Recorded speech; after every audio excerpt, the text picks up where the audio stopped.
Hey, how are you guys doing? Today we're gonna make pasta sauce, and I'm gonna show you first the ingredients. A sweet onion, about five cups of water. I use garlic powder, but you can also use cloves of garlic, a little bit of olive oil, tomato sauce. You can get a couple small cans, you can get a real big can, one small can of the real petite tomatoes, because some people don't like tomatoes too much, so the smaller ones are better. The crushed tomatoes,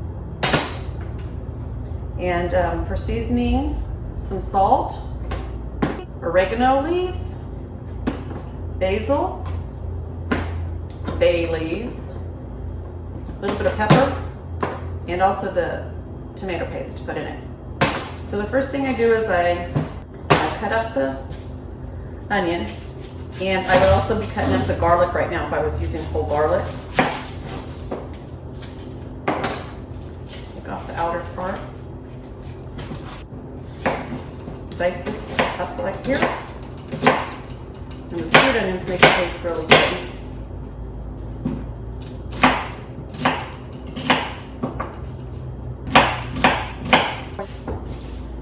Okay, we're going to put the onions in, and then you can put the garlic in now too if you're using whole garlic.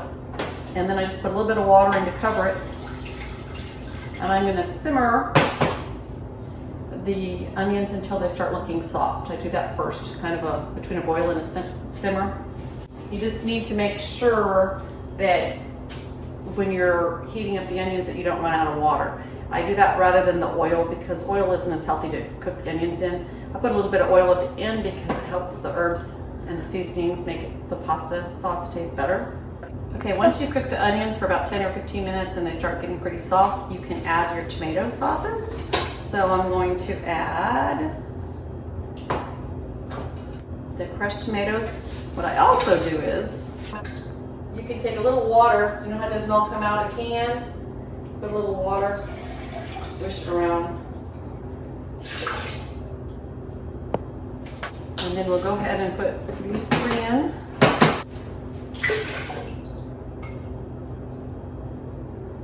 One came out pretty good, this one didn't, so the sauce stayed in there.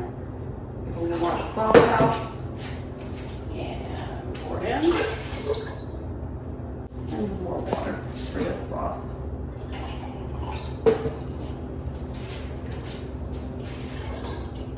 Okay, I'm going to start putting in the seasonings. Garlic first. I don't put a whole bunch in. Probably a little bit less than a little bit in the capful, just kind of sprinkle it on.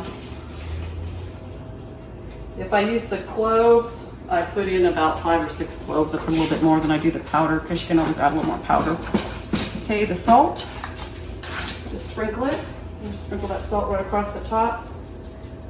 Tomatoes don't taste good if they don't have enough salt. Olive oil, probably about almost a tablespoon of olive oil. If you're not perfect, it doesn't hurt. I usually put 2 or 3 bay leaves. You just got to remember to take the bay leaves out at the end so people don't eat them. See, the bay leaves just come like that and you just throw them right in there. And then the oregano, same thing, I just sprinkle it across the top. So I start at one side and I sprinkle it all the way around until the top has just a light coating. You don't want it too heavy. And then the basil, same thing.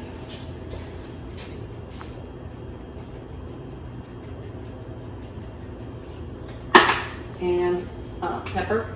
I don't put too much pepper, but the pepper gives it just a little bit more flavor. I'll open my pepper up. Put your tomato paste, that just helps thicken it up a little bit. Put a little bit of water in there, there's still a little tomato paste in there.